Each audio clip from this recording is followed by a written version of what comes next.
Hey yo, and welcome back to the Boston Sports Brothers podcast, episode 70. You got myself, you got Gabe, you got Sammy K, and J Matt. No Big E this evening. He's flying the friendly skies for job number one, priority number one. But you got us tonight. And fellas, we have a fully loaded show. So much to get into. Our backgrounds speak for itself. We'll be talking about the late, great Bobby Weir during this episode a little bit later on. But there's no place that we should start other than with the New England Patriots marching on after a wild card win, a ugly game, a war of attrition. It was War a of attrition. ruckus. I love that. It It certain was it was what we talked about in the beginning of the year. It was an actual battle in the trenches, and that's what it was. It certainly was. It was quite a game down at Gillette. The crowd was rocking. Everything looked to be in great shape. Gabe is in time and space. J Matt, I'm going to hand it over to you to No kick pun things off intended. with the Patriots and set the table on all things from yesterday's win. Just to, unbelievable that the Patriots are moving on to the divisional round. I think we've going to be beating a dead horse by now by saying that if you had said that to us at the beginning of the year, we would have said that you're absolutely nuts. But an even crazier stat that I was looking up this morning was that the Patriots have gone since September 28th. The Patriots have gone 14-1. They've lost one game since the late September slate, and that's just incredible. They're clearly on a mission, and the sky's the limit for this team. Let's get into some of the game aspects yesterday. As Plotty alluded to, the crowd was absolutely hyped up. I heard from a ton of reports today that the parking lots were filled up to capacity by like 4 p.m. That's just, I mean, if that doesn't say that Patriots playoff football is back, then I don't know what is. But great to see a great atmosphere. The game itself was, like you said, Plotty, was kind of like a slugfest or a slog fest, however you want to put it. It could be a slug or All the slog. above. Yeah, it was eerily reminiscent to the Patriots Super Bowl game against the Rams, where neither team wanted to score, neither team was able to score, and then basically the team that scored last or was able to score at one touchdown kind of just ran with the game and won. So, and that's what the Patriots did. They held out the defensive battle for the first 3 quarters of the game, and then were able to turn it on in the fourth. So, not a pretty win, but that's what you're going to get in the playoffs. Is you're going to have to battle it out. It's going to be grit and balls, and whichever team can handle that and doesn't make stupid mistakes, and will come out on top. So it's great to see that, and I want you guys to dive into the game, and we'll all dive in. But who wants to go ahead and what their biggest takeaways? I mean, for me, coaching was the big factor here. There were a couple instances I remember where I think the Chargers went for it on fourth and goal in the end. We had the goal line stand there, which was just kind of a really big kind of head shaker for me because, as we had talked about earlier in our text group, we were talking about how conservative these games are compared to what we have seen in regular season, where typically, teams would go for it on a 4th and 3 and not even think about it. They're taking the points and giving the ball to the other team. So that for me really stood out. The other thing that really stood out was that Jim Harbaugh went in there with a plan, and that was to stop Stephon Diggs, which he did.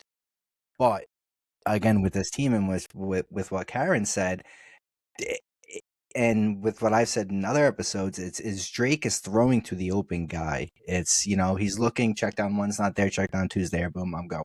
Or he's looking, the pocket breaks, he scrambles, someone gets open, he makes an open throw. I mean, other than that, from my end, I mean, we can talk about just the pass rush, but that's just a different story. But talking about the offense, the other big thing I want to just point out is Kyle Williams and what a block. I believe it was Kyle Williams to set up the touchdown for Hunter Henry, because the safety blitz was coming in and they were going right for Drake's face. And if that block didn't get made, that throw wasn't going to get made. So I believe it was Kyle Williams. So hats off to him on that. Guys, what else is your takes? What else do you take away from this? Yeah, I mean, I don't really think you can talk about this game without talking about Ramondre Stevenson's the game that he had. I would definitely say he was probably the MVP of the game for the Patriots, if you don't choose the whole defense. Mhm. Without Ramondre Stevenson doing what he did on the ground and what he did through the air, I don't know if the outcome would have been as similar as it was. He had 10 carries for 53 yards, and he also had 3 receptions for, I think it was like 75 This is yards. 128 total yards. They broke Yeah, off a so- big one too. So that's one thing that I don't think we've really talked about, is like this offense is starting to find its run game at like the perfect time. This whole game as a whole, you don't really have to rely on Drake May to do everything. I mean, they've got this multi-dimensional run game with Ramondre Stevenson and Trevion Henderson, and even Drake May. He led the team in rushing yards, so that's a huge kind of thing to come out of the past couple of weeks. But Gabe, to your point about like yeah. the rushing yards, is I think Jim Harbaugh probably developed this plan of let's not make Drake throw the ball because that's what he's known for, and let's make them run the ball. And that's exactly what they did. Like you said, May with 66 yards being our leading rusher. He's our quarterback. Stevenson 53, Henderson with 27. I mean, like you said, it was that was really good to see. I mean, that's a great point. Yeah, Drake May the passer wasn't, he was fine. He had an okay game. He did have that one interception that you can't really blame him for that, but chip drills are tough. And he did lose a fumble, which drove me absolutely insane. As much as we love him keeping plays alive, sometimes you need to just realize the play is done and just go down. Take the sack. He had 2 fumbles in the game. One was lost. Another one was miraculously recovered by Jared Wilson. Boy, I thought the big. left side of the O-line was completely exposed. Yeah, we got to talk about the rookies for sure. Yeah, and it's tough because they're coming off injuries, and I'm sure they're a bit rusty, and but they were exposed, and if you look at, I know we're going to take a look at maybe divisional round and who they could be playing.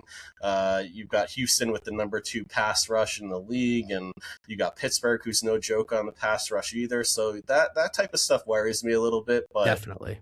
To have Drake May, that being the improviser that he is, it makes you feel a little bit more comfortable with that situation. But yeah, basically, defense wins championships, and that was, I think that was proven in this game. J-Mac, go ahead. Yeah, no, so I think we should talk about the rookies as a whole. So, Gabe, you mentioned the left side of the line. They kind of got decimated, and that's where I think the schedule is going to come into play about the past, 17 weeks and of who we went up against in the defenses. We did go up against some elite defenses, but moving forward, every single defense and every single pass rush is going to get better and better. So that is definitely very concerning to me that the left side of the line is rookies. They haven't faced this type of pass rush yet. And when they did, Myles Garrett got 5 sacks on us. So that's not great, and that might not bode well for the Patriots. One rookie that I want to shout out that had an absolute game that I think has also been gone really under the radar for this entire season is Craig Woodson, the safety. Mm-hmm. He led the team in tackles last night, and I think that when they had some injuries, when Carlton Davis went down and when Christian Gonzalez went down, I think he stepped up. I really do. He clearly doesn't play the same role as them, but I think that he had to step his game up in terms of tackling and being in the right place at the right time, and he deserves a huge shout out. And I think he's going really under the radar for the game that he played against the Chargers. I think he deserves some props for sure. Undoubtedly. I mean, you guys have all brought up fantastic points in terms of the game. We've talked, J-Matt, you sort of said this reminded you of that game against the Rams, the Super Bowl. I think it was like that first quarter. It was, as Gabe said in the text, it was a chess match. You're sort of trying to figure everything out and like who's moving what pieces on the board. That 4th down stop that they had after the interception and the fact that the Chargers didn't get any points, out of that was truly mind-boggling. And the devaluation of a field goal and getting 3 points to me by coaches is one of the most astonishing things that I've seen. I can understand if you're in the 30 to 40 yard line mark of the opponent's territory and you're looking at a 40 to 50 yarder and going for it on 4th and 5 or less, but on the goal line, you ran 3 plays to get it in from inside the 5 or the 10 and you couldn't do it. And they walked away with that. And I agree, Harbaugh was outcoached by Vrabel throughout it. And when we talk about coaching, we have to give a ton of credit to Zach Kerr, who stepped in this season as the defensive coordinator for Linebacker Terrell coach. Williams being out. And this guy was unbelievable last night. I mean, Agreed. Spillane said it. People on a couple stories that have come out were just like, this Patriots disguised their defense in such a way that was very confusing to Herbert. Now, the O-line for the Chargers was not that great. And, you know, the big boys ate at a certain point in time. Milton Williams paid the bag and Took a while, comes though. through. Like, it did take a while, but he, On the you game. know, he came out and solidified it. I should say. And so I think it's what Gabe said to wrap things up here is like the defense wins championships. And yesterday you had a game offensively that you had some good things, but a lot of things that were sloppy, that didn't go well. You know, McDaniels was okay in his play calling. I think it took him a while to get into a rhythm as well. But the biggest part of this is that you get this playoff experience under this team's belt in a lot of players who haven't been in a playoff sort of game, and you get that sort of shit out of the way. Now it's like, it's football, boys. It's the same thing. It's just going to be a really good fucking team that's going to be coming in here next week, and they got to get ready for them. They have an advantage in the fact that they're going to have a whole extra day to get ready for whoever's coming in here. So we can turn the page, or we can recap anything else from the game. We can certainly talk about, you know, the potential matchup of Houston and Pittsburgh. We can go around the league, whatever we want, fellas. So the floor is open. Go ahead. I just was going to say, I think this type of game makes me almost feel more confident moving forward, just because we hadn't seen the defense dominate like that all year. The special teams look good, and it was really only the offense that was kind of sputtering a bit. You know, you had Diggs, who only caught 2 balls for 16 yards. Pop Douglas did nothing. So you would think moving forward, the offense is gonna pop off at some point. So that's kind of one of my final take is just like, I feel a bit more confident moving forward just because the offense hasn't done, you know, what they're capable of just yet. I agree. I mean, it was a 16-3 win, and I mean the over/under on in Vegas was 45.5. So I mean, sorry for those, you know, that chose the over in that one. I mean, that was a far line to complete, and like you guys said, you know, I don't want to beat a dead horse, but it really was like that Rams game where, you know, the only thing about the difference between the Rams game and this Chargers game is that I feel like with the Rams game, knowing that we had Brady that had been there, that had done that multiple times, I felt like we had more control of that game than you guys are kind of letting at. But that maybe that's just because of experience and what I felt personally. But to see Drake come up and face adversity, you know, kids from down south, I don't know how many times he's come up here to play football. So, you know, don't count out the fact that this is the first time for him that he's playing an elite level football in this kind of weather up here. That also for him is big as well, and just progress with the kid, because like we said at the beginning of the season, we didn't think that this was going to happen, and they've won a playoff game. And not only did they win a playoff game, but they did it against a coach who's, you know, a really, really, really good college level coach. I mean, he made some really questionable mistakes, albeit in the game, but still he's one of the top coaches in the league, and, you know, one of the top quarterbacks as well, and they were able to get it done. So hats off to the Pats, and like Bill says, on to the next round. Speaking of the next round, so I'm, you know, starting to think ahead about, you know, the divisional round and maybe even potentially what's looking thereafter. Of course, Patriots have to take care of business against either Pittsburgh or Houston. And I think I said a few minutes ago that the road was going to get tougher. But that's not necessarily the case, because if Pittsburgh does upset Houston tonight, I do think that Pittsburgh is a worse team than the Chargers. And that would be a bit of a blessing if they were to come into Foxborough next week, because again, I think it would be a lesser of an opponent, which could be better or for worse. It could be that might not be the best thing if you want to keep the trend of facing elite teams going, but you'll take the best road that you can get at this rate. And then also, if we want to look on the other side of the bracket, the Bills are now going to Buffalo, and that's going to be the Bills are going to Denver, and that's going to be a dogfight. Regardless of which team comes out from that, they're both going to beat each other up. And as a Patriots fan, it kind of sounds weird, but you kind of want the Bills to win because you want to have home field advantage, and you don't want to have to go to Denver and play in that atmosphere and a team like that. And you've already beaten the Bills once. So I think as a Patriots fan, you kind of want the Bills to take care of business in Denver, and then you take care of business against whoever you're playing, and then you meet your arch rival in the AFC Championship. I think that would be the best case scenario for the Patriots. Yeah, the only thing I just want to end on is that, the only thing that scares me is, Aaron Rodgers didn't really look that great all season long, but it's the playoffs and the guys won the MVP, I believe, 2 or 3 times. And I mean, yeah, but it's the playoffs and it's different, and he's got legitimate talent behind him. So, I mean, it's at the end of the day, when it's one and done, you never know what the guy can do. He's done some crazy stuff before. So that defense is suspect. That's the one thing that I think Aaron Rodgers could be as great as he is. That defense against the Ravens, I don't know if you're watching that game against a do or die situation, but they were just letting up shit left and right to the Ravens, who is not to be honest, they weren't a great offense all year. And I don't know. I don't think the Steelers defense is that great. I'm not talking about the Steelers defense. I'm just talking about that offense. And if we were to face, Houston, we're going to be, faced off with a tougher pass rush, a much more tougher defense.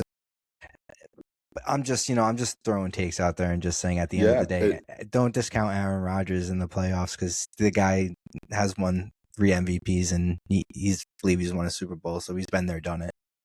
No doubt. I mean, look, he's not the Aaron Rodgers of old that's as mobile and like a Drake May who's able to get out on the run, but he still has an arm. He still made plays in that game against the Ravens too. He's got more than an arm too, to your point, when the defense said that they didn't know what 80% of what they were looking at. I mean, Aaron Rodgers is going to know what he's looking at, right? Even after the snap, because he's just that elite. So to your point, Sammy, that is what you have to be worried about, is someone who's seen the defense and knows what could happen before or after the snap. So for me, that's why it's like either whichever. You can't team. Discount either. Exactly. Pittsburgh coming in. I just don't see Pittsburgh coming into Foxborough twice this season and coming out victorious in both games. I think week 3 was a huge wake-up call for the Patriots team as a whole, with the 5 turnovers. And, if Pittsburgh came back into Foxborough, I think there would be a huge chip on their shoulder. And, I just... In that case, let's go Pittsburgh. I hope Pittsburgh is the winner tonight. That's all I got to say. It very well could be that case, but the fact is Houston could very well be coming in here as well. So regardless of who it is, the Pats are a team that should be able to win this game and advance to the AFC Championship. And you'll see what happens on the other side of the coin. Let's sort of go quickly around the league. We'll go in chronological order of the games from the weekend. The Rams and Panthers play another fantastic one in Carolina, back and forth all game. Stafford with that unbelievable throw. I forget the tight end's name, but that tight end looked like Gronk bringing in that touchdown at the end of the game. Ferguson? Yeah, so hats off to him for keeping the Rams season alive. Puka Nacua is a monster, and Devontae Adams as well. That's a team in the NFC from an offensive standpoint that scares you if you get to the final round. Stafford looks to be okay from an injury standpoint. And then you have the Bears taking down the Packers, a fantastic comeback. They were down 21-3, and then sort of a magical evening in Chicago. So Caleb Williams as well. I mean, that throw that he made to Odunze on 4th down, just elite quarterback play from some new guys in the playoffs. So let's stop there. Anything from Saturday, guys, that stuck out to you, or any takeaways from any of the NFC games that you saw that day? Just Matt McFleur fucking eating shit. That was it. That was great. I mean, not Matt McFleur. I'm sorry, Ben Johnson. He tried to. What I meant to say is he meant to stub or not snub, but he just quick handshake. I don't know. As an old school guy who played a ton of different sports, there's just that respect factor that I feel like you got to have, and like during a regular season game, like a quick handshake like that, whatever. They're rivals. That's cool, but to end the season, I felt as though it would have been a little bit more appropriate for him to, have a handshake and have like, at least a, 2-second, good luck, had good season, whatever. But he just like shook his hand, ran off, and then proceeded to eat shit. So that was, I thought that was funny. But yeah, no, another team we got to look out for. I think that rivalry is one of the best in the NFL, and it could become or even all in better sports as years go on. I mean, Yeah. there was so much trash talking, and Ben Johnson in his presser was talking trash and unforgivable for the things that he did with the quick handshake that Krasner brought up, and I'm sure other things as well. But I was trying to think earlier of like good rivalries in the NFL, and the Patriots have their rivals and the Jets and Buffalo and all that, but it's not the same. It's when the two teams are that good and going at it head to head in the playoffs, it just like brings out a different animal in everybody. It's like Sox Yanks, but of the NFL. To be completely honest, there's no bigger, in my opinion. I can't think of another bigger one. Yeah, it's definitely one that's going to be contentious in the years to come. Flipping to Sunday, the Bills take down Jacksonville. Josh Allen puts the Bills on his back.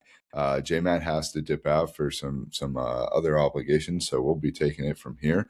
And so Josh Allen goes ahead and puts the Bills on his back and just wills them to victory down in Jacksonville. Tip drill interception to end the game down there. And then San Fran goes into Philly, upsets the defending champions. So you'll have a new Super Bowl with two new teams that haven't been in there in quite some time, which will be great. And then you'll see what happens tonight. So it was a great weekend of football overall, fellas. Even going back, we can talk about also the college football slate and everything that was happening there. You had Indiana curb stomp. J-Matt's back. You had Indiana curb stomp the Oregon Ducks in the game on Friday night, and then you had Ole Miss and who the fuck did Ole Miss play? Why am I Miami? In Miami, and Brandon Merriweather is a happy man down in Florida. You got something on your mind there, Josh? You got something on your mind?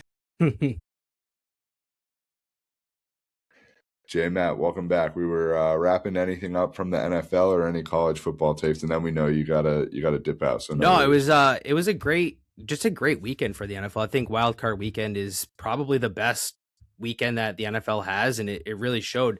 4 out of the 4 games so far were incredible. I mean, last night people were saying that it wasn't a great game, but that's just if you don't like defense. If you like defense, then it was the game for you. So I just think it was a great weekend, and I hope the Pats can continue on and keep it rolling.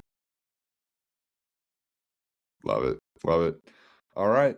That's going to do it for football talk. Gabe and Sammy, if you want to give any other takes, we certainly can. J-Matt, we'll let you get to some of the other stuff. Thanks for being on for the start of the episode. Later, boys. And you'll have the URI crew here for the rest of the way.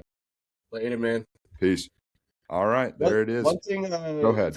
that J-Matt said, and not to like say something about it now that he's gone, but he said that he would prefer the Bills to come to Foxborough, which is not an awful take. But I also would I would have wanted to remind him that the Patriots were 7-0 on the road this year, and I know the Mile High in Denver is a different beast, and we all kind of understand that. But even if the Patriots did have to go on the road to play Denver, I'm still confident that it would be a close game and that they could even pull it out in the end. It very well could be. This team obviously did have that success on the road. You got to take care of business at home first to have that be a potential scenario. But right, I'm jumping ahead here. I know. I really do think that this team, the way that the game just unfolded yesterday almost felt like it was a good thing for this team. It's like we didn't play well. We got some of the jitters and some of the, playoff stuff out of the way for the first time. Early And interception. for everybody, the coaching staff, the players, and I think they come in next week with just a little bit more with the tools sharpened, ready to go and ready to be taking on either Houston or Pittsburgh. So we'll be tuning in. It's going to be a game on Sunday, time to be determined. It will be 3 p.m. or 6:30 p.m. and we'll have it will depend on who comes out of the game today. So, Josh, all right. that's a really great point. I just, before you head off, for them to have the jitters and then just be able to come out with it and to be able to have that monkey off your back and be able to just say, all right, I have that first one under my belt. Now I can go play. They could potentially roll. Yeah, they could just run. We have no idea. So, knock on wood, because you know me. I know. We'll see. It'd be great for them to be able to go on a run. Let's hope that's what it is. Jake got the jitters out, and off he goes. Yeah, like, Flavian, Drake, Drake for sure, especially in the passing game. Flat. He just flat out missed Austin Hooper for a touchdown. Yeah. The throw he had to Hunter Henry, I don't even know if we've mentioned it almost a half hour into the episode, but it was a fucking great throw in the way where he placed that. That was an MVP level throw. So I still didn't feel that the game was firmly in hand until Milton Williams knocked the shit out of Herbert on that last play. And then I guess the last thing we should talk about is the one trick play that they failed on that Ethan Chisholm just kind of way overthrew Drake on. Yeah, I don't know if you need to be going into the bag quite yet with that sort of stuff. And, that one in particular we've seen before. That was the same one that they tried to run against the Eagles with Brady. Philly, yep. And then they did it to us. And no need. Especially feed the ball to Stevenson a little bit more. I mean, as Gabe said, that running game got going and use the big boys up front to do it. So we've talked extensively here about the game. We didn't even shit on Herbie Hancock. Stuff going on it. I mean, he was under duress all night. I don't even know if how much of he got hit. Hold on. Where's my he got quick. Absolutely demolished on that fumble that he QB had. hits 11, sacks 6. I mean, the dude just got fucking walloped all night long. Kudos to him. Like, he's tough as nails.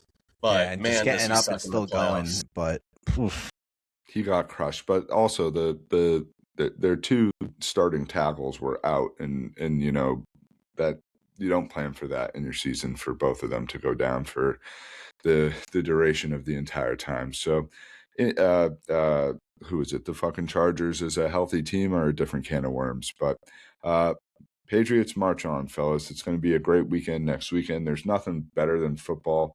Playoff football, rather, in New England. I mean, the pregame jitters that we had as fans and the anxiety going into the game. I was like, I went up to Mrs. P at one point and I was like, I feel the playoff. I feel the playoff feeling. I feel the playoff feeling for the first time in a long time. And so I don't know if that's a good thing or not, dude. You might need a cardiologist at this point. Well, yeah, most likely. I mean, my heart rate was definitely up at different points. Definitely going to be some studies in like the Journal of the New England Journal of Medicine about how people in our age are just way more susceptible to heart conditions than others. But we'll leave that for another day. That's another day indeed. So, all right, that does it for football. Let's shift gears to both of the winter sports teams and the latest and greatest in terms of what's going on. This fucking roller coaster ride, Gabe, is just one of epic proportions this year. I mean, we literally go all around on this thing, and I think we've done a corkscrew once or twice now. So you go ahead and take it away on the bees.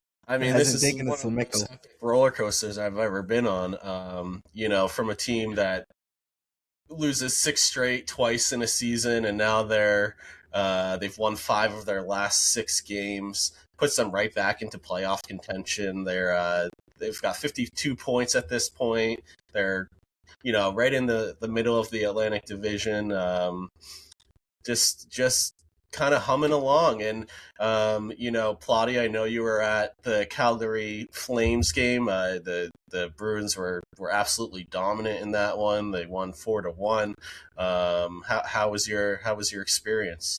Always great to get to a Bruins game. I was very fortunate to be in the suite, and so that experience is always very special.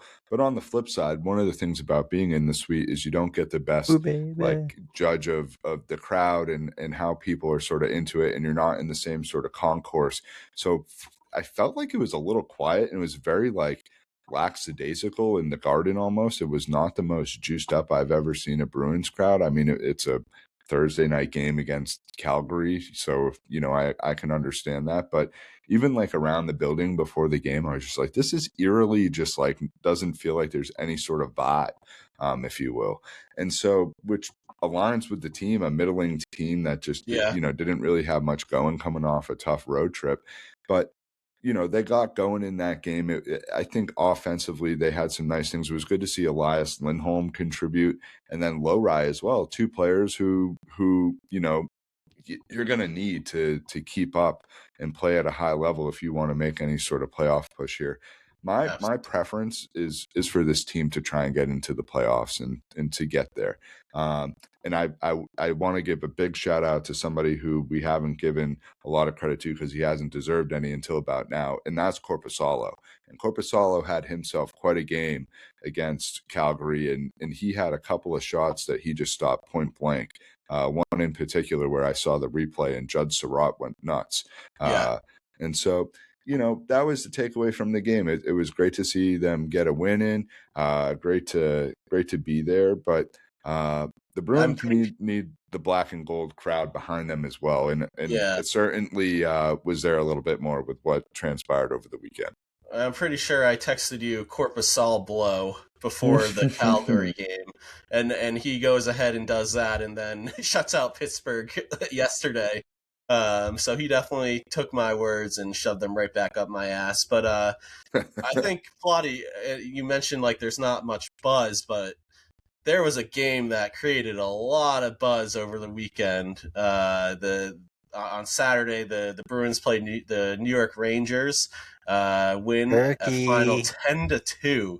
The Bruins put up 10 goals, which is just like unheard of. I mean, it was really something unbelievable to watch. Especially we had the text chain going with Urke, and he was just like besides himself. Like he had no idea what was hitting him left and right. But you have Marat Kustendinov with 4 goals. You had Pavel Zacha with a hat trick. And that was actually the first pair with hat tricks in the same home game in club history. So, I mean, the Bruins have a quite the history. To say that it was quite the historic game. It was a fun one to watch.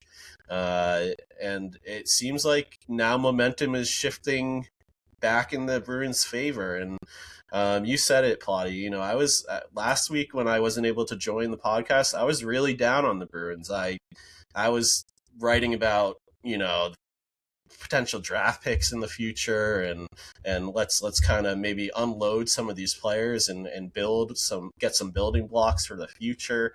But now they go ahead and do this, and it's like, I don't know, it's playing with my emotions. I love the Bruins so much, and I hate when they lose, and I love when they win, and it's just like, again, the roller coaster. I feel like I'm doing loop-de-loops all over the freaking place. It is. There's no other explanation to what this team is. It's a roller coaster ride of just, you really have and you don't really know. It's like they're almost building the track as you go here. Like you're on the ride. You don't know what's coming next. I don't think they know. No, not one bit. It's like a Grateful Dead song. I do think the impending Olympic break, for the most part, is going to be a good thing for this team. I don't know if Swayman's going to play. He may not. To be determined. But if he doesn't, he gets a little bit of a break in the middle of the season. Charlie McAvoy is certainly going to play. And I don't know, does the country that Pasta plays for in the Olympics? Yep. So he'll be playing. And look, you just got to come away out of that with no injuries, no Charlie McAvoy situation 2.0. Gabe, anything else you want to wrap us up with here on the Bees? Well, now that you brought up the Olympics, I've been hearing a lot about how like unprepared Milan is Yeah. and like how the buildings aren't really ready to go to host these hockey games, and the ice is really in terrible condition, and it just seems like it worries me a little bit. I don't think this is going to happen, but the NHL has come out saying, if conditions aren't up to standards, then they don't want their players to go over there and play.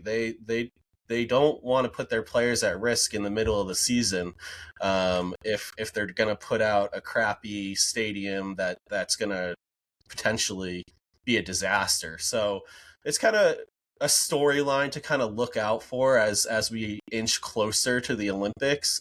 I'm curious if these stadiums are going to get built in time. I'm curious if they're going to be able to put a ice surface out there that's safe for the players. And I really wouldn't put it past the NHL to pull the whole thing and just say we're not doing this. Like it's not good for us. It's not good for the players.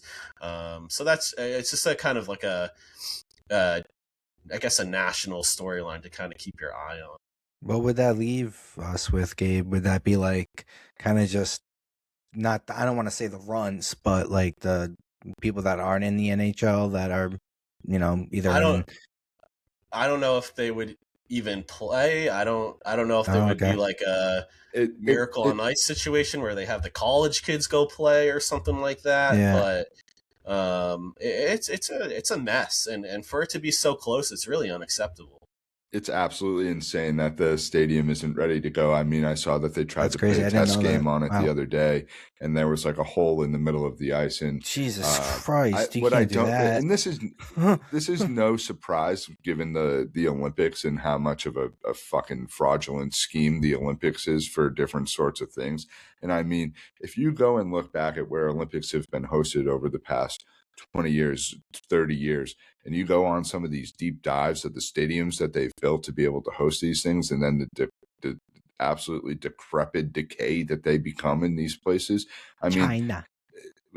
All over. I mean, the biggest one is in Greece and in Athens, where they in 2000 or 2002, whatever it was, like they just, I don't know, the Olympics and this whole thing. It's like, if you're going to have a fucking sinkhole in the middle of the rink, like, we can't be doing that.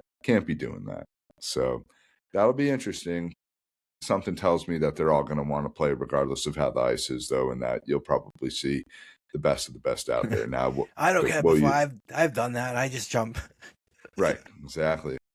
There's some guy like fly fishing, ice fishing out there. Like, right. Who the hell knows what's going on? We'll see. There was looks like a couple of things from a contract standpoint, Gabe, with Asparot. Jonathan Aspero signed a 2-year contract extension. He's a defenseman that was kind of forced up into the big leagues for the Bruins this year with Hampus Lindholm injuries and other injuries to the defense. He's actually showed out really nicely for the Bruins this year. He's a plus player. He blocks shots. He's physical.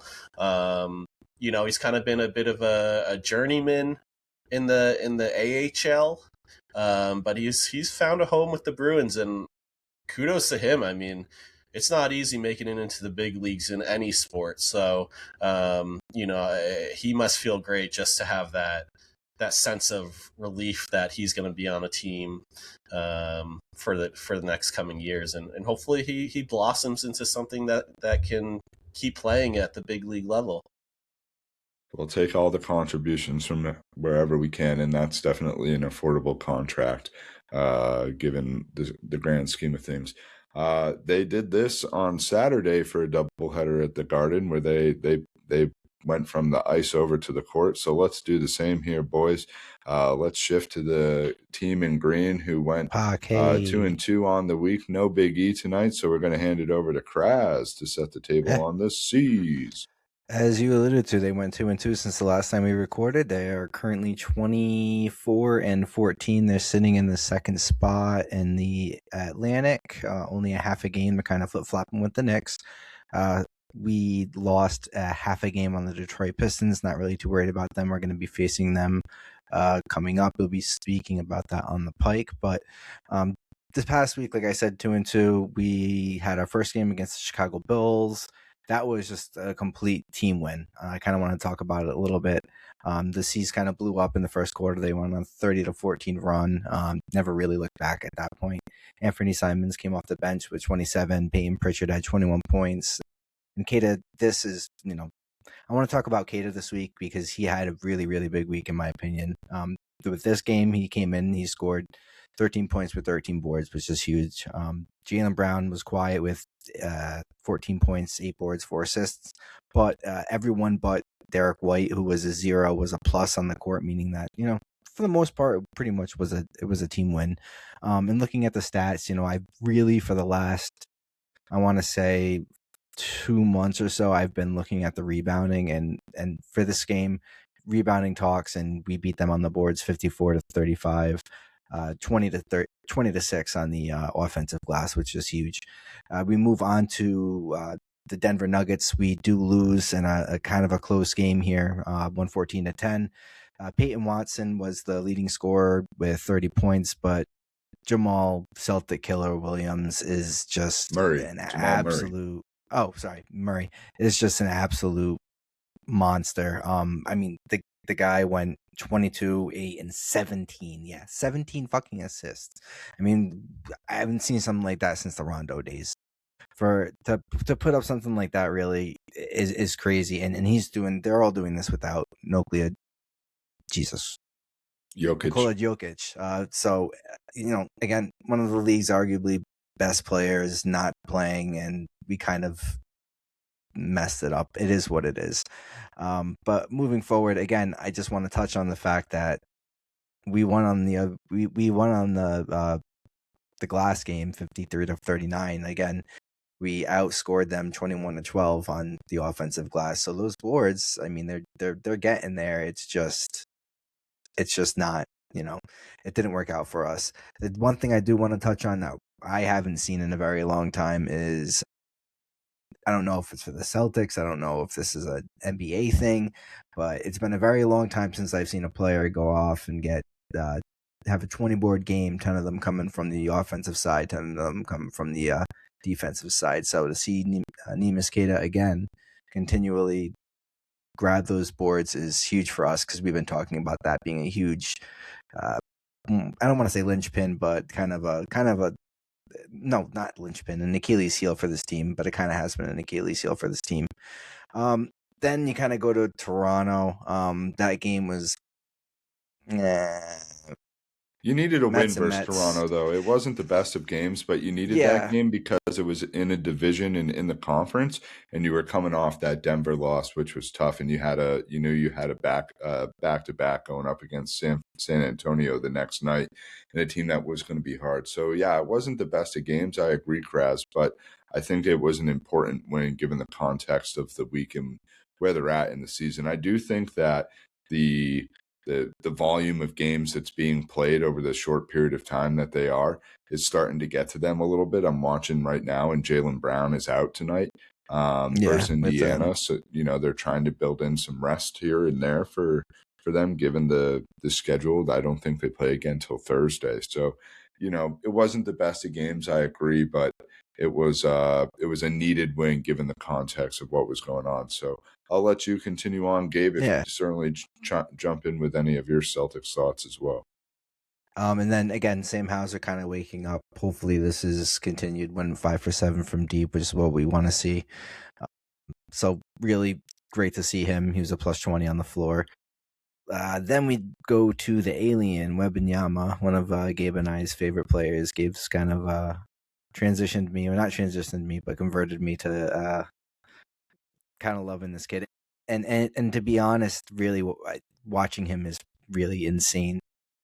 But again, it was a good game, but there was some controversy behind this game. Jaylen Brown is gonna have to pay the NBA a hefty check of $35,000 for some comments that he made towards the refs. But I mean, you can look for the stats for themselves. We had 4 free throws, and San Antonio had 20. It was 100-95 game, and that's your game right there. So really, that I think was the biggest difference. The only other thing I really want to touch on was the third and fourth quarter woes are really kind of hitting us again. We only scored 40 points in the second half of the game, 20 in the third, 20 in the fourth. That needs to end. You guys always hear me talk about coming out with the third quarter. You win the third quarter, you win the game. That's always been my thing. So that's kind of how I feel about that. But I mean, as far as that goes, that was the week in Green, and there was a rumor Eddie House pregame was talking about the C's inquiring about Daniel Gafford. Again, we're kind of team leave it alone, but if Brad sees something, knock on wood, he hasn't really missed, so we'll let him do what he does. Gabe, I know you threw up about the terrible trade about Trae Young. I don't know if you want to speak on that for a sec. I think before we get to the Trae Young trade, I just wanted to say real quick, these games against like the Western Conference foes that we faced, Denver and San Antonio, especially Denver, it's like it felt like it could have been a playoff, like a finals matchup in a sense, if you throw in Tatum and Jokic. I mean, that would be a fantastic game, a fantastic finals to watch. Same with San Antonio. I mean, they're making a huge push this year. Wembanyama's kind of been in and out of the lineup, but when he's healthy, you see how effective he is in the game. And one thing that stood out to me was Jaylen Brown's 3-pointer over him in that game. That was one of the most incredible shots I've seen. The one that's still currently up in the air as we speak. Exactly. I mean, how did that not get stuck in the rafters? But those watching them against the Western Conference teams is kind of how I have been evaluating their talent more so, just because. I mean, you've got the Pistons and you've got the Knicks in the Eastern Conference, but they're not really like teams that necessarily scare me. And not to say that like Denver or San Antonio scares me, and I know the Celtics aren't scared to play them, but it's just like it just seems like the West has a much more competitiveness out there. A lot of I think you're going to have to beat one of those elite teams to win a championship, and it's fun to see the Celtics and where they could stack up. And it's also fun to think, what could they do if Tatum comes back as well. But you mentioned the Trae Young trade. Trae Young gets traded from Atlanta. He goes to the Washington Wizards for, I think it was CJ McCollum, and I'm blanking on the other guy's name. Kispert. Yeah, Kispert, the Gonzaga, the wonder, the white boy wonder from Gonzaga. I mean, that trade, I think Atlanta was just trying to shed a guy that probably didn't want to be there anymore, a big contract. So that frees them up to kind of rebuild in a sense. And then for Trae Young in Washington, I think it gives him the opportunity to kind of be that guy, the number one guy. But I don't know why you would ever like request a trade to Washington, unless he's like from there. The only team that wanted him. Yeah. Only team that was willing to part anything of any sort of value for him. I mean, Trae Young might be the most overrated player in the entire NBA, to be quite honest. And I've known that ever since URI was able to fucking beat him in the NCAA tournament when he was at Oklahoma. If you're losing to URI in the NCAA tournament, you are not going to be, and you couldn't get your team in college to the advance in the round, you ain't ever going to do shit in the NBA. They had that one run to the Eastern Conference Finals. That was a bit of an anomaly a couple years ago, but outside of that, like, they've been a doormat team. You guys said it all on the Celtics. Just keep pace here. Tatum, I do think, is going to be back come March. The 10 to 15 games to ramp up, and East is wide open. There's no reason that this team can't get into the finals as the Eastern Conference representative if everybody is healthy and if Brad pulls a lever or two to potentially improve the roster. So more to come on the season NBA as we go on week to week. Obviously, as football season starts to ramp down in the next couple of weeks, the NBA and hockey will come even more into focus. But something that's got to come into focus right now. I'm wearing the hat on my head of this team, which is surprising given what they did or what transpired on Saturday. There's so many things, Kraz, if you'll indulge me for 30 seconds of just setting the table here, if you don't mind. I'm just at the point with this team where I'm you could be pissed off, you can be mad, you can be angry, whatever. The fact of the matter is I'm kind of done. Like I don't believe in them. I don't trust in them. I'm a fan of the team, but from an ownership and management standpoint, I'm done. They suck. I'm out. So Kraz, I'll let you take it away. There's a lot more to say in terms of the actual situation and everything else, but kind of done. So I'll preface this. I'm just going to preface this with saying, because I know, if we had more people on, we would be having more hot takes, but I think they should have spent. I'm not saying they should not have spent, but I think they should have spent. Do I think their offseason was shit? Yeah. Could it have been better? Yeah. Was it terrible? Not really. Everyone's talking about the Bregman deal, but here's the thing about the Bregman deal. The Bregman deal was pretty much the same exact deal that the Red Sox were giving him. If anything, Bregman was helping the Cubs out by deferring money, which I don't know if he was going to do for the Red Sox, so the Cubs could go out and spend. Okay, so that brings me back to the last episode where Josh and I were talking about, what's my worries were our team's going to want to come and play ball with us because of the business aspect, and John Henry being such a stringent piece of shit. And that is that to me now objectively is a fact. That is what happened, in my opinion. There's no other reason why Bregman would have turned down that money other than the fact that John Henry gave him too much of a big deal about it. But here's the other thing I want to touch on is that, with Bregman, as great of a player as he is, as great of a face of the franchise he would have been for us in the couple of years that he would have been here, you also have to understand something. There is a statistic standpoint from it, and he, from an offensive standpoint, has been declining at a pretty exponentially significant standpoint. Yes, he was a great offensive player for us, but he wasn't that offensive player that he has been years previously. Played half the season, and then for the Red Sox to give him that offer after he played half of a season, I mean, again, I think it really came down to Alex Bregman. And this Alex Bregman, I don't know what happened, but Alex Cora came out to the media and said it's in his hands now, and like half an hour later, Bregman signed him with the Cubs. So was it something personal? Maybe. I don't know. I don't know what happened behind closed doors. I can't speak on that. But what I can speak on is the offseason that they have had and what they have done. And what they have done is they've gotten someone at first base that is a right-handed power bat that pretty much does supplement what's his name? Bregman. Yeah, Bregman for the most part. Well, and Pluto. I mean, but Pluto at the same time is going to go down in AAA, and he could also be, that. You can't forget that guy put up 30 home runs, so he's also, a middle of the order bat that you can't forget about. So again, should this team be spending because of what market we're in? 100%. Do I get where they're coming from? Not really. I think they should have just overpaid for Pete Alonso and called it a day, and I think that would have shut us all up, and that would have been it.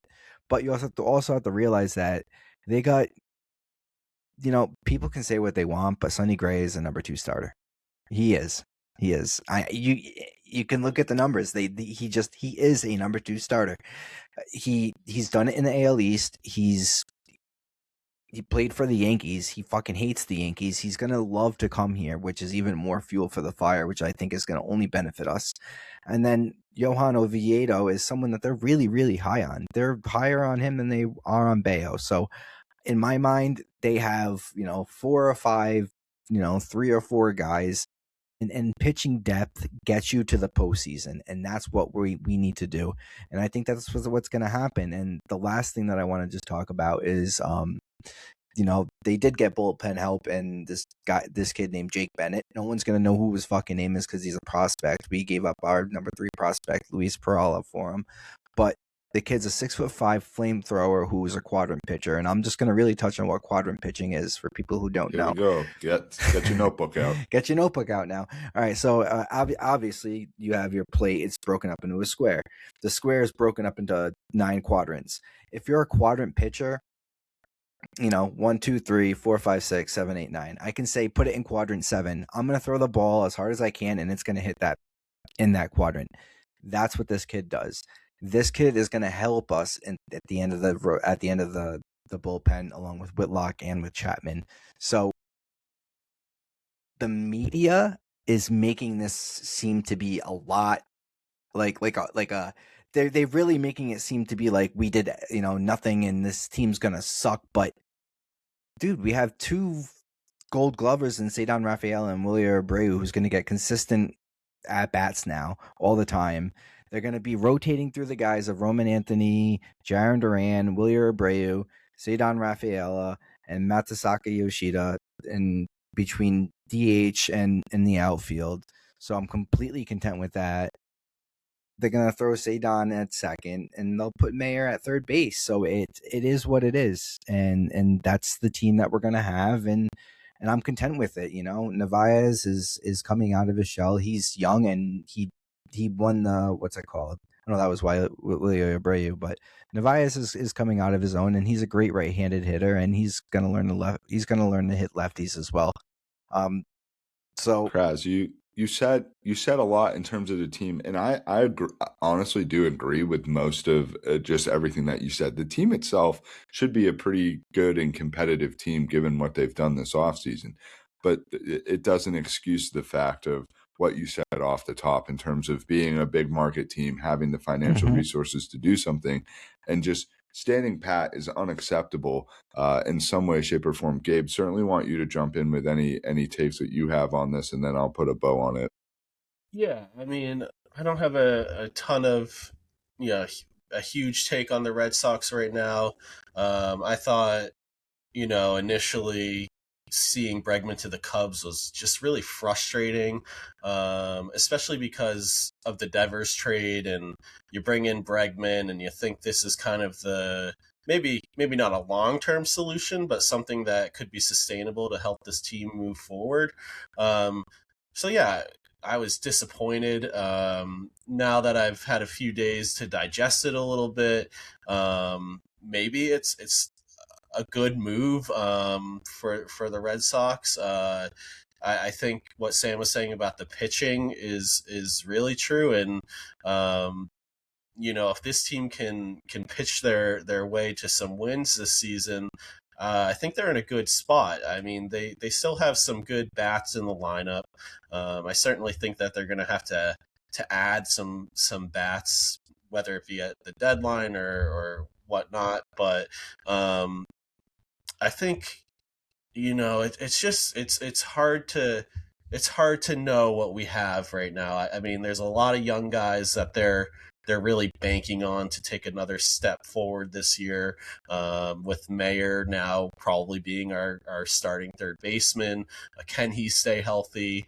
You've got obviously Roman Anthony, who everyone's anticipating to be the next big thing. So I mean, I don't know if I'm excited for the Red Sox. Cautiously optimistic. But it's just like, I don't want to give up on them.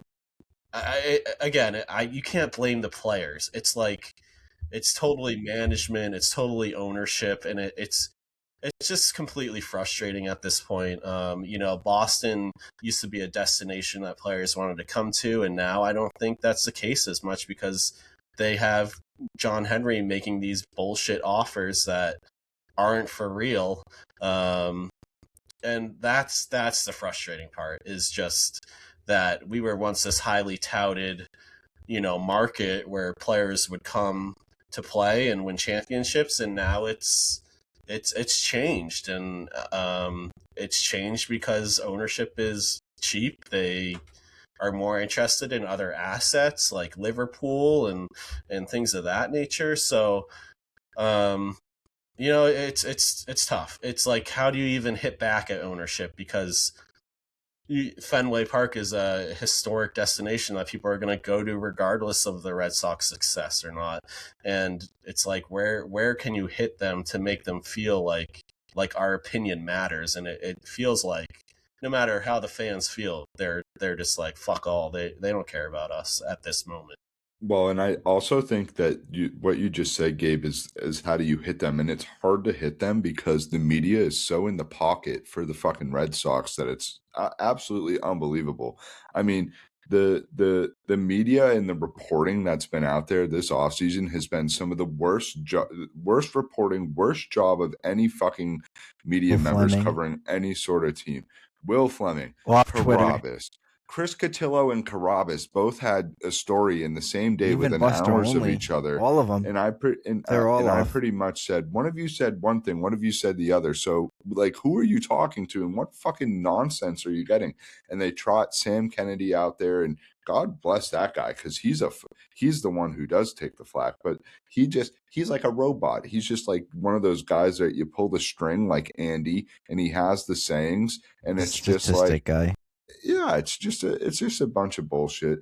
You know, it's not worth it. We've been upset. We've said what we've had to say about ownership time and time again on this show. So there's no need to rehash it. But listen, I'm cautiously optimistic about the team. Sam, I do think that they have a chance to get into the playoffs. I don't think they have enough to make a run given what other teams have done in the league. Maybe. But I will also say that they've put together some contracts of high value later in free agency. I don't know if Bichette is going to be someone they go for. I don't really care at this point. But they got to do something, like in some way, shape, or form to continue to improve. So we'll see what happens. And might get him on a short deal. Yeah, so we'll see. Great stuff. Great stuff on the Sox.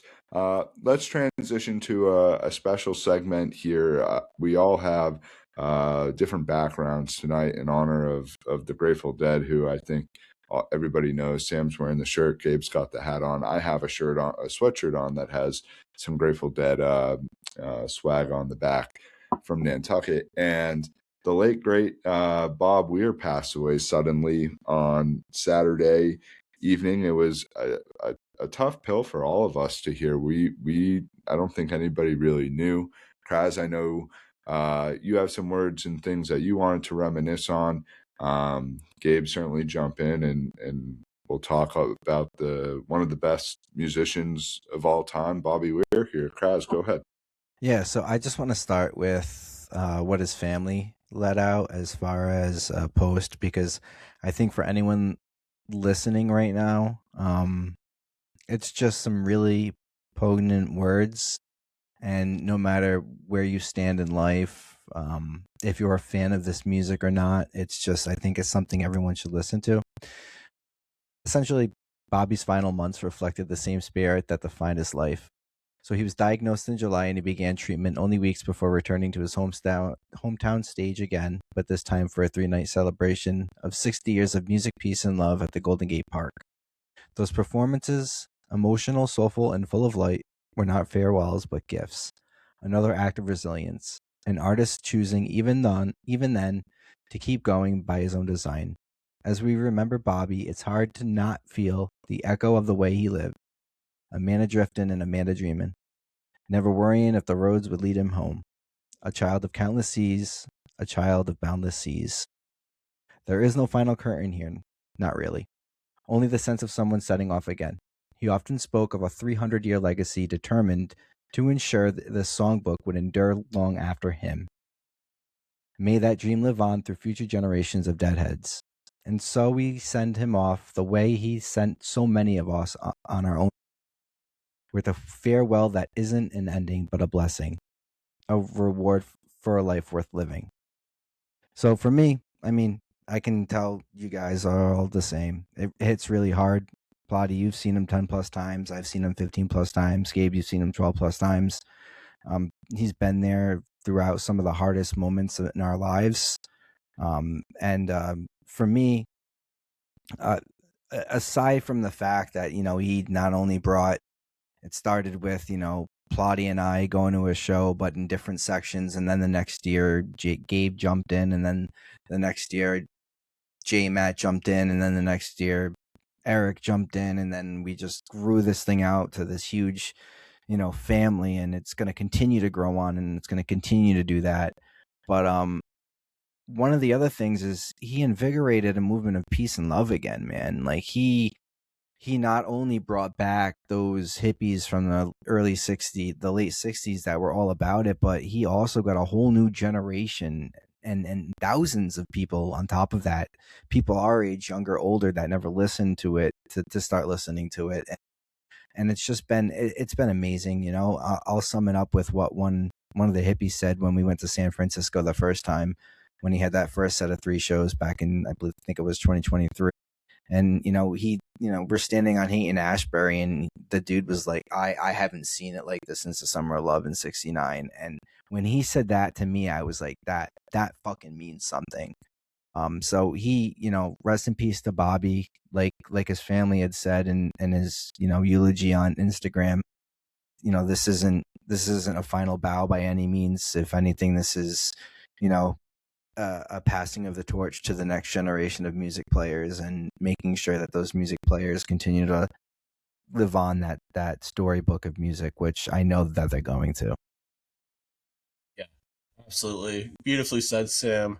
Sam and I were actually together when we found out that Bob Weir had passed away. Sam was just like, oh shit, like, Bob, guess who just passed away? And I was like, who? And he's like, Bob Weir. And I think in the moment, like, it didn't really process to me what, like, you had said.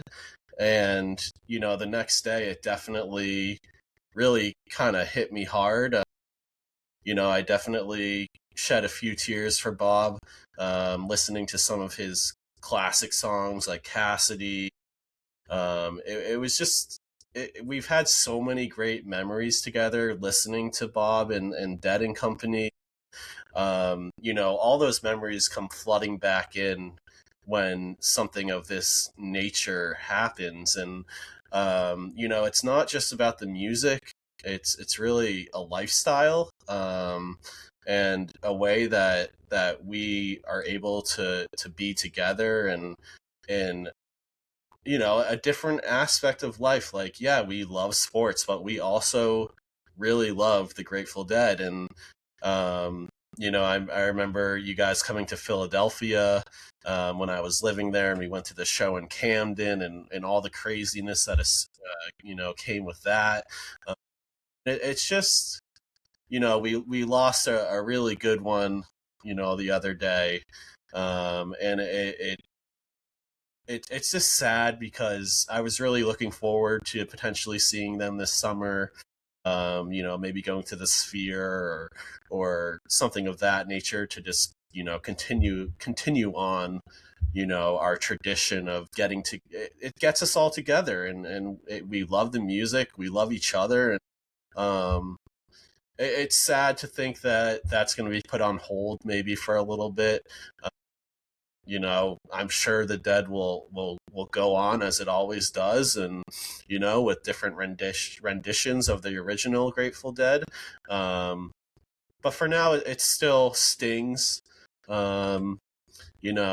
was such an influence to all of us. As much as we love to make fun of his howling into the mic and his pinging on the guitar, and why we love that was just Bobby. That was like, it just made the experience even greater than what it could have been. And I'm just forever grateful to have experienced all of those moments with you guys. I'm forever grateful that I have you guys as friends, and I look forward to making more memories with the Grateful Dead in the future, because I know that this movement it doesn't die with Bob. Mayor said it today. He said, So "Fucking A, you're gonna make me do it." That's what he said. And So yeah, all those guys kind of let off their eulogies on Instagram today. So they all yeah, they all know what to do, and it's like you said, it's between Plotty, you and I driving from Boston all the way down to Philadelphia and going through the small, I don't even know, Mormon towns of Connecticut Katz's and Deli, not the just New York Katz's one. Deli that's not in New York, and just the Gillette I mean, shows I and fell in love with everything. my wife at like the Gillette Stadium show when Bobby was Yeah, singing "Good Lovin'," and he was just screaming out, "Who needs it? Who needs it?" And it was just like Francesca and I just had this moment of like we fucking need, like we need the love, like we need each other, and like it was just it was a out of body experience, maybe for some other reasons as well, but it's just he has a special place in our hearts, and it's definitely a tough pill to swallow. It was really hard. I was at a big family party when the news broke, and with cousin Sam of Ripe, of all people, to be with when something like this breaks. And we had a moment that was of reflection, and same to you guys, sort of not like really grasping that it had occurred, and didn't want it to take away from the other things that were going on that night. But yesterday it hit hard as well. And friend of the podcast, friend of you guys, Josh Cohen, who you guys know, came over, and we we pretty much sat Shiva for Bob and listened to no that's what I sound did. for the first 6 quarters of football yesterday. Re-listened to the Fenway show, the first Fenway show that we went to way back in 2016, and then the show at Gillette that we were all at. That was, as Gabe was just alluding to, just an out-of-body sort of unbelievable experience that night. And you guys have said it in terms of how it brings all of us together. We've had countless memories, but the way that it's woven into our everyday lives, even when we see it and even when we don't. Like my 30th birthday party was all Grateful Dead themed, That's and right. Yeah. Taylor knew how like much that meant. Gabe, with your wedding, I think right back to our cufflinks and some of the things that you did surrounding that and how you wove that in. Certainly, you're in this area, and it's sort of a game that I like to play, as if you're out and about and you're drinking and whatnot, and you see somebody with the Dead shirt on. It's like, you may say hello to them, but you take a little toke or you take a little sip of whatever to acknowledge the fact you got a friendly face in those areas. And I think with Bob Weir and what he did and why it's so impressive and why it hits so hard is he's this custodian of the dead that took it from when Jerry Garcia passed away till now. And he wasn't that person before Jerry Garcia passed away. Jerry Garcia was very much the dead, and Bob did what everybody had hoped that he would do and picked up the torch and led it to this new generation. And undoubtedly, think what you want one way or the other about John Mayer. John Mayer becoming a part of Dead and Company is a huge reason as to why this band and why they're as relevant as they are in this day and age, and the new fans that they've brought in. So I hope there's custodians of the Dead all over. There's local cover bands. There's bands that play their songs. There's individuals who, are strumming along on their guitars at open mics in bars across the country. It is undoubtedly some of the best music there is. And so it'll be missed. It'll be hard. I'm kicking myself that I didn't get to the Sphere. I'm kicking myself No. that I didn't get to more shows. But the Dead will undoubtedly continue to be a huge part of our lives, fellas. And hats off to Bobby Weir, a life well lived. And, he will be a character like Yoda or Obi-Wan Kenobi, where in Forever. his death, he is still here and present and almost in a bigger sort of way. So some beautiful words there on Bobby Weir, and the Dead is the absolute best. So all right, Lastly, we've Natasha, go ahead. Monet, Chloe, and his family, our condolences to you and the rest of the Dead family out there. Undoubtedly. So that'll be our words there on Bob Weir. We're wrap things up here, take this show home. We're going to get into the oh yeahs and yeah ohs of the week. I'm not going to do the whole pizzazz in terms of things. Kind of hard to do that given the last couple minutes that we just had. So let's just get into it, boys, and know Eric as well. So I'll get us started with a yeah. And that's the Live Golf and PGA situation. Recently, Brooks Koepka has decided he wants to go back to the PGA Tour. He's deflecting or He doesn't want defecting, that oil money. whatever it would be. And I think the most surprising part in the yeah-oh of this whole situation is you had a couple of years ago when it happened and they split, and then they said that they're going to come together, and nothing's ever come of that. So you have these two golf leagues where outside of the major tournaments, no one really gives a shit. And I do think that if you're able to get all the players back onto one tour or the other that are of notable name, that will make golf even better and bigger than it was. It is not working in a 2-league format, especially with Live that has no sort of relevance or TV. So that was a yeah-oh for me. Just like, okay, people are realizing maybe your notoriety isn't as big if you go play for a league that doesn't fucking mean anything.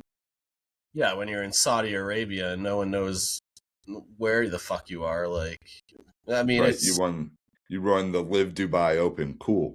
Yeah, Like right. I Like said, no one, oil that doesn't money, mean man. anything to anybody here. And also, I mean, I saw that other players are also kind of following suit with Brooks Koepka. So definitely a developing story, and curious to see how this all plays out for sure.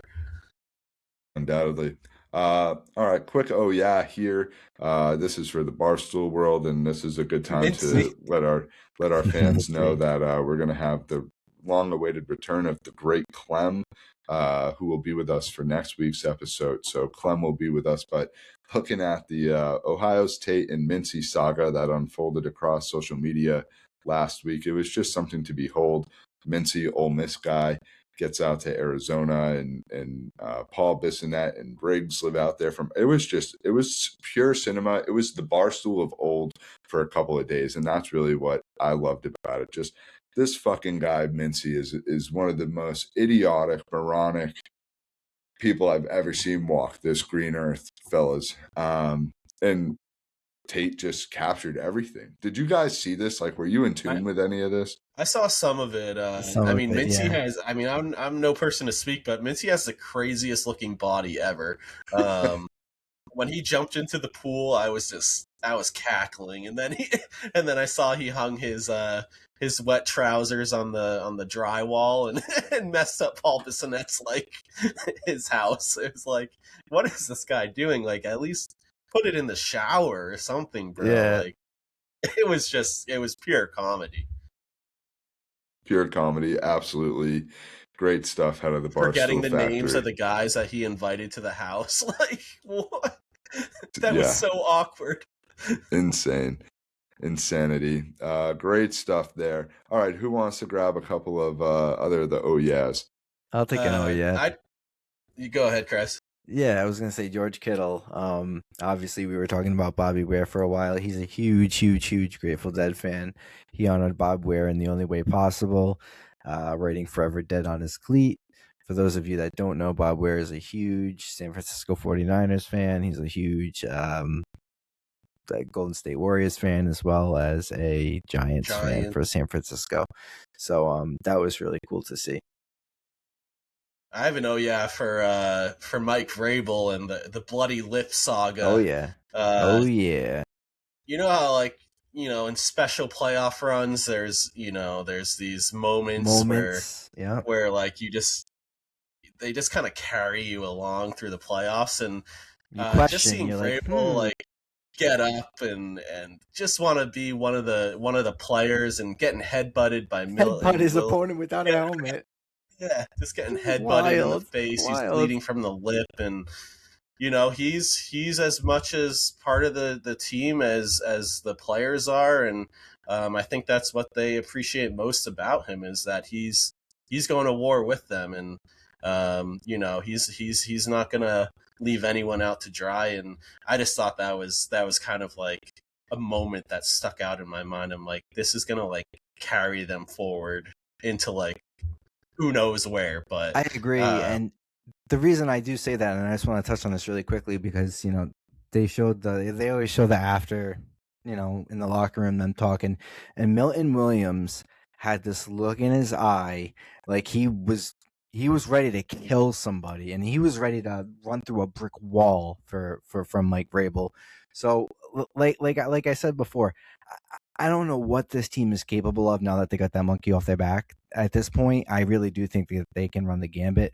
Others can disagree, but Mike Vrabel is that guy. He's 100% that guy. T-strong, blue square. He's our guy.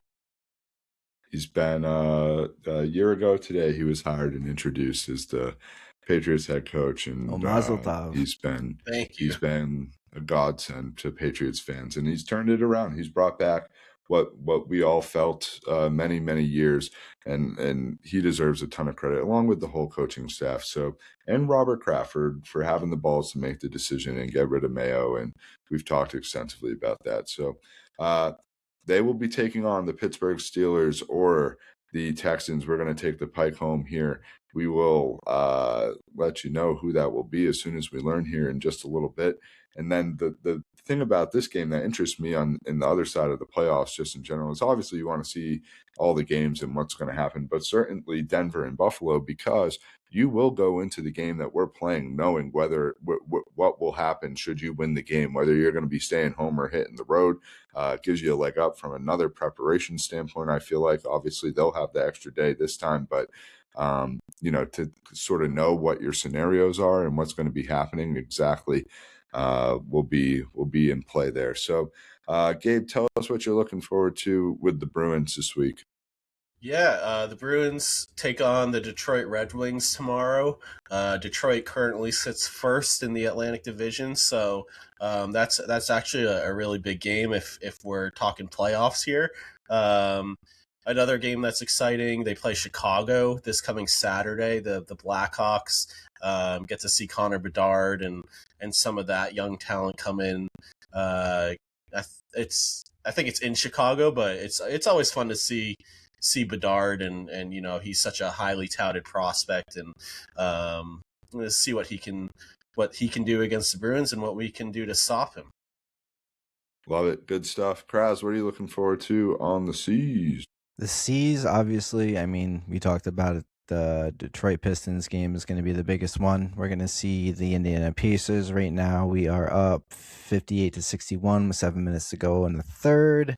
We'll see Miami on Thursday, as you alluded to. We got some time off. Then we'll see Atlanta, which we should take care of. And then really the game of the week is going to be the Detroit Pistons. We'll see where we stack up. I feel like the boys are going to come out to play. That, and we got Truck Day approximately 4 weeks out, right around there. I don't think they've released the date yet, but we're getting there. Oh boy. All right. I trust that you'll have it. Oh, yeah, I'll have it, believe me. As soon as he might be there, being the only fan supporting the team. No, there's other people there, always, believe me. Well, Big E and J Matt should hopefully have a fully loaded crew next week. Hopefully we're all back. We have Clem, as I mentioned, from Barstool Sports that will be joining us on next week's episode. Some good guests lined up as we head into the playoff push here for football and the intensity of the winter sports season ramping up. Fellas, always great to see your beautiful faces. Great stuff tonight. We went all over in terms of this episode. Once again, shout out to the late, great Bobby Weir. Fellas, any final words? No, Bob, sir. Thanks for changing my life. Yes, indeed. Thank you for changing my life, Bob. Wherever you are, thank you for tuning in to this episode of the Boston Sports Brothers podcast. We'll see you next time. Peace. Good night.